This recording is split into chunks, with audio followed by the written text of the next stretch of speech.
James couldn't even manage simple tasks around the house, so he suggested we should just end our marriage. James mentioned casually, a smug expression on his face, as he stepped into the hospital room where I lay. I was hooked up to several medical machines, and there was a woman next to him whom I had never seen before.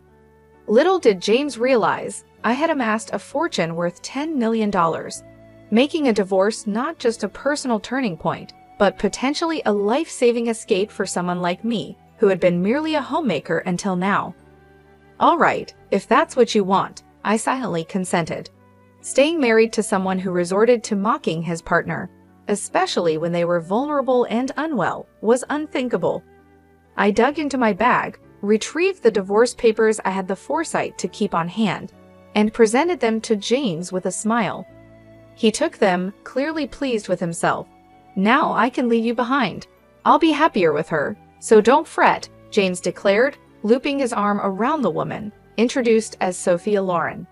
She gave me a disdainful look and mockingly wished me well, now addressing me as if I had lost my status upon their departure. They left the room in high spirits, but their joy was fleeting. Left alone, I couldn't suppress a loud laugh. It was Friday, meaning the divorce would be finalized by Monday. The anticipation of freedom in just 3 days was exhilarating. My name is Mary Forleo, a 51-year-old homemaker from a modest farming background. Although I had no special talents, I took great pride in my extensive knowledge of cooking. James, my husband, of the same age and a college peer, and I had both moved to Kansas City from our rural homes. Living by ourselves, I often prepared various meals for James using produce and rice from my family's farm. Many believed I had won his affection through his James Sach, and I was conscious of this. Indeed, James has always been helpless with household tasks. Since our dating days and throughout our marriage, I had been the one taking care of him. I took care of all our home responsibilities, but sadly James and I never had children. Despite this, we found joy in our life together, bonding over our love for food. On his days off, we'd often go on short road trips, seeking out delicious meals to share. Initially, James was gentle and kind, but around 5 years into our marriage, his behavior shifted. He became more controlling. While he never became physically abusive, his words grew harsh, often leaving me hurt. Feeling powerless as a full-time homemaker, I rarely stood up to him, doubting he would listen or value my perspective. James landed a job at a prestigious company after college, but left 7 years later. He hopped from one job to another, leaving us in a constant state of financial instability. However, at his most recent job, where he stayed for 4 years, things seemed different. He got along with his coworkers, and I harbor a small hope he might stick it out. Then, one day, James came home early, announcing he had quit his job yet again. My shock slipped out, causing his temper to flare. I dropped everything to appease him, apologizing for my reaction. James's mood was volatile, and I tread carefully to avoid worsening it. After muttering an apology, which seemed to calm him slightly, I resumed my role, serving him dinner and drinks without further comment. Over the years, my identity had faded. Married at 32, now 17 years later, I seldom showed my true self, instead playing the part of the compliant wife to keep the peace. After James had his fill and fell asleep on the couch, I cleaned up the mess he'd left behind, feeling a wave of sadness over the state of our marriage. This wasn't the life I had dreamed of. Looking back on our happier moments, I questioned whether continuing this way was bearable. The thought of divorce, once unimaginable, now seemed like a potential escape from this cycle of unhappiness. I began to plan my next day with a newfound resolve, ready to face the challenges I had long ignored. As James set off to the employment office, securing yet another job with remarkable speed, I made my way to the city office. There, I filled out and signed divorce papers. Although I wasn't fully prepared to file them just yet, holding onto them gave me a sense of security. I carefully hid the signed documents in a deep corner of my bag that I used often, wary of the potential fallout should James stumble upon them. "Where did you disappear to while I was out looking for jobs?" James inquired when I got back. I told him I had been to the stationery store to pick up some resume papers, thinking he might need them. James seemed pleasantly surprised by my thoughtfulness, his initial suspicion quickly replaced by a lighter mood. I handed him the resumes I had actually purchased, and shortly after, he left to meet a friend for drinks, excited about his new job. This position promised a stable salary and benefits superior to any he had before. Silently, I hoped this job would be the one he kept until retirement, especially since it involved sales and required him to spend evenings out more frequently. I treasured these moments of solitude, using them to recharge and always making sure to welcome James with a smile upon his return. Then, unexpectedly, I received a call from my mother. She excitedly shared news of a sudden windfall, $10 million from the value of family land we never thought we needed. The land was appraised at $12 million, and we could live comfortably with just a fraction of that. My mother, who had always been wary of James, especially after he became more possessive and even barred me from visiting my childhood home, suggested it was time for me to reconsider my life choices.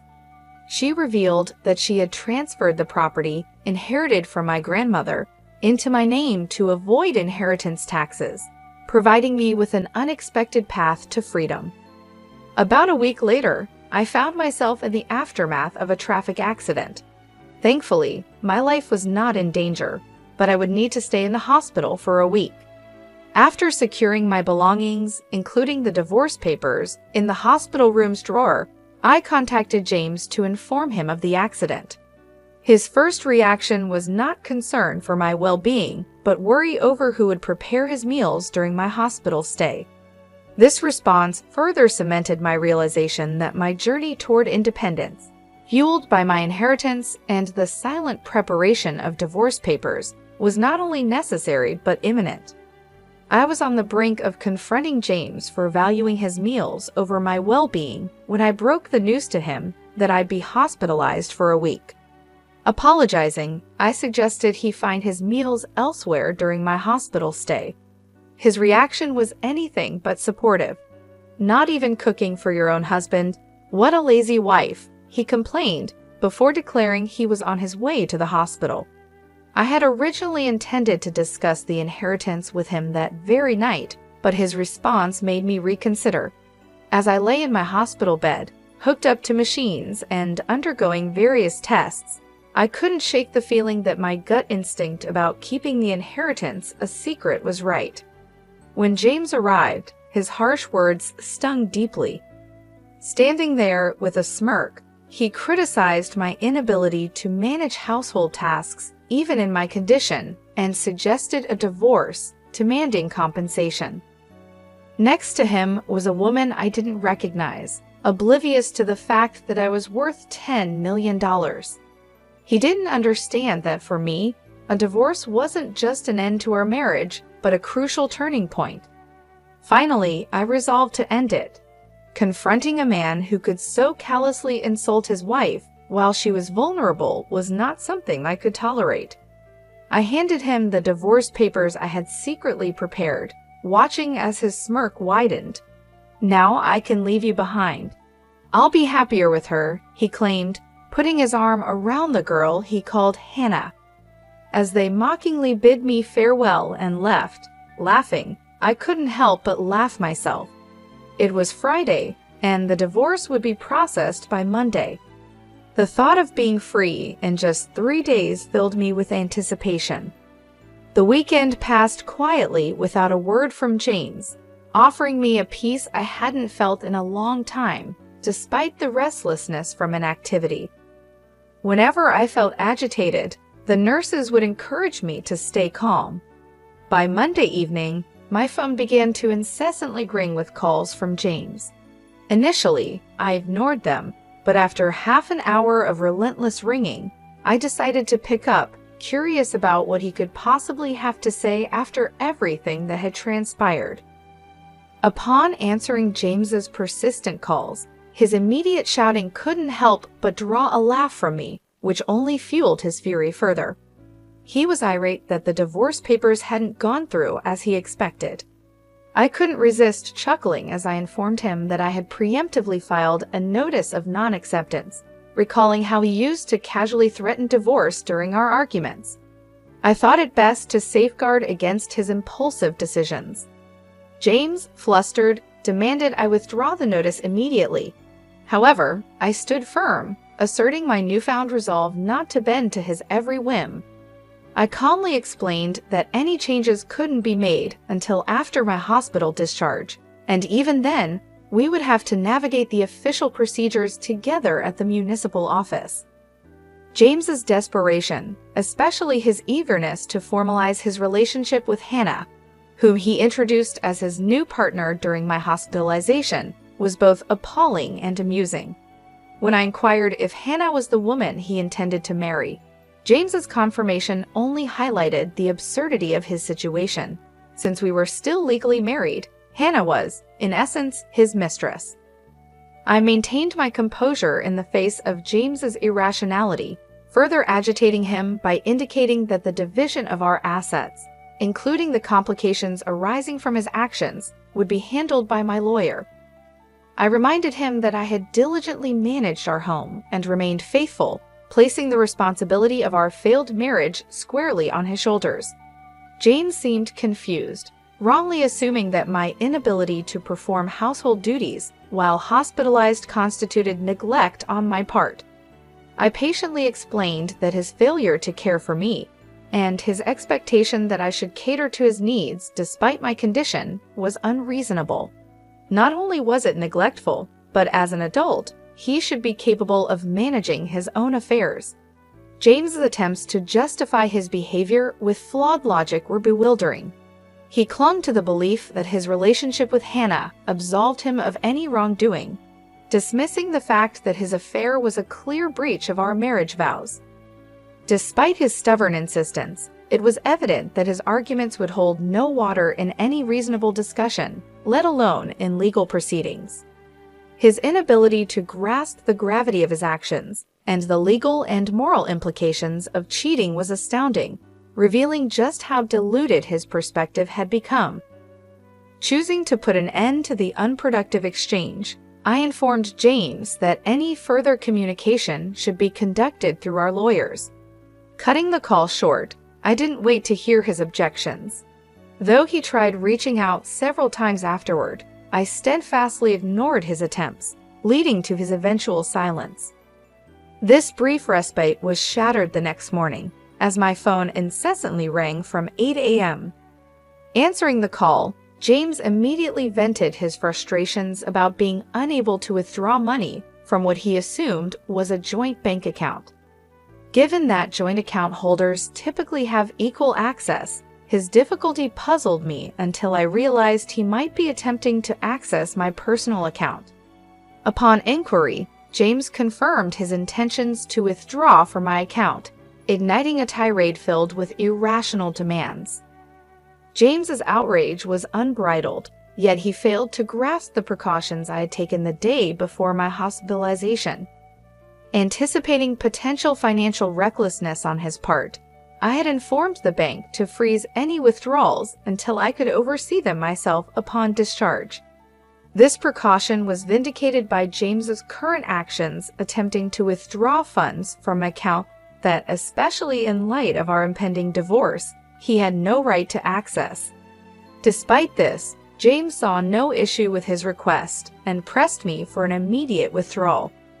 I firmly reminded him that, in our current state, we were essentially strangers, and I was under no obligation to dispense money to someone who had effectively become an outsider to me. This newfound defiance took James aback, as he was unaccused James to me asserting myself in such a manner. His demands continued, now insisting on receiving money and compensation for the household duties I could not perform from the hospital. It was clear that, despite his educational background, James lacked the basic understanding and respect for our situation after 19 years of marriage. I addressed James with the patience one might use for a child. clarifying that I was no longer the passive partner he was used to manipulating. We would sort out the division of assets legally through a lawyer. His reaction was predictably angry, threatening to confront me in person at the hospital.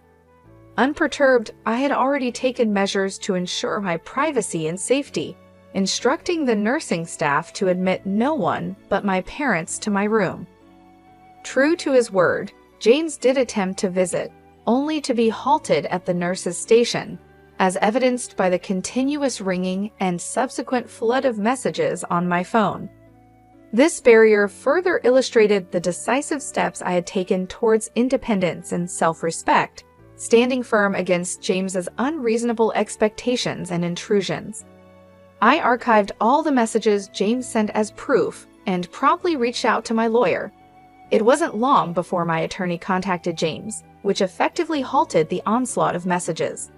Just as I began to think the ordeal was nearing its end, a surprising turn of events unfolded. I was notified about a visitor, Lisa, a long-standing friend with whom I shared a passion for food. We used to explore dining spots together until my marriage. She reached out, expressing concern for my well-being, and dropped a bombshell. She suspected Hannah, the young woman seen with James, was involved in an affair with my husband. My shock deepened when I learned of Lisa's connection to Hannah. She was Lisa's niece. The revelation came about because Hannah had boasted to her family about marrying a 51-year-old man, and a shared photograph revealed that man to be James. The twist that Lisa was inadvertently linked to this messy situation through family ties left me astounded. Lisa had already briefed her sister, Hannah's mother, about the upheaval their niece had stirred in my life. She was contemplating seeking reparation from Hannah for the distress caused, but reassured me that our friendship, spanning 2 decades, wouldn't be sacrificed over this incident. Lisa had arranged a meeting to resolve the matter and invited me to join, offering to provide photographic evidence of the affair. After my hospital discharge, I headed to a secluded dining room in a restaurant with my lawyer, where James and Hannah were indulging in a lavish meal. Their brazenness caught me off guard. James had the audacity to suggest I foot their extravagant bill, but I firmly declined, asserting they covered their own expenses. My primary goal was to negotiate the division of our shared assets. Ignoring James's disparaging remarks, my lawyer and I settled in and laid out the evidence of James's wrongdoing. We presented legal documents delineating James's liability and the proposed division of property, alongside photos Lisa had taken, capturing James and Hannah's intimate moments and Hannah with another man at a hotel. This evidence visibly unsettled both James and Hannah, disrupting their meal. Lisa's timely entrance further escalated the tension. She confessed to capturing the incriminating photos, leaving Hannah bewildered by her aunt's involvement. Lisa then took the opportunity to clarify her actions, emphasizing the importance of accountability and the consequences of Hannah's choices, all while supporting me through this tumultuous chapter. Her intervention not only reinforced our bond, but also underscored the complexities of personal relationships intertwined with familial connections. Lisa, amidst the unfolding drama, assured me of her continued friendship, despite her intent to seek reparations from Hannah. She condemned Hannah's behavior as reprehensible, especially after Hannah falsely claimed to be pregnant. When confronted, Hannah looked visibly unpregnant, leaving everyone, including James, astounded by her claim. It wasn't long before she confessed to fabricating the pregnancy tale, admitting her strategy involved targeting affluent older men, with James unfortunately ensnared by her deceit. She hoped the lie would prompt James to leave me, but with the truth out, James was at a loss for words, especially when faced with his financial incapacity to address the situation. Lisa resolved to have Hannah apologize properly later and escorted her niece away, leaving James and me to a tense conversation. James, now grappling with the fallout, attempted to salvage our relationship, suggesting a fresh start. He argued that my lack of recent employment history would hinder my independence, to which I confidently responded that my financial stability was assured, thanks to my significant personal savings, excluding him from any claim to it. This revelation, along with my intent to proceed with the divorce, underscored my independence and the end of our nearly 3-decade-long marriage. In the aftermath, Hannah made a monetary apology transferred directly to my account, an action enforced by her mother, who also mandated her employment to amass the owed compensation. James, alienated by his actions and the subsequent familial backlash, found himself financially strained, necessitating loans to fulfill his obligations towards me. His professional life suffered as well, with his indiscretion leading to job loss and a new, challenging chapter involving multiple jobs to manage his debts. With the compensation received, I directed a portion towards charitable causes and relocated to the countryside, investing the rest in a serene and fulfilling single lifestyle.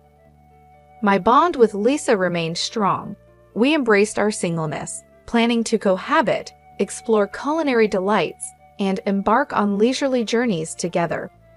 Our shared excitement for a future filled with friendship, food, and travel marked a hopeful chapter, ready to commence with the upcoming move.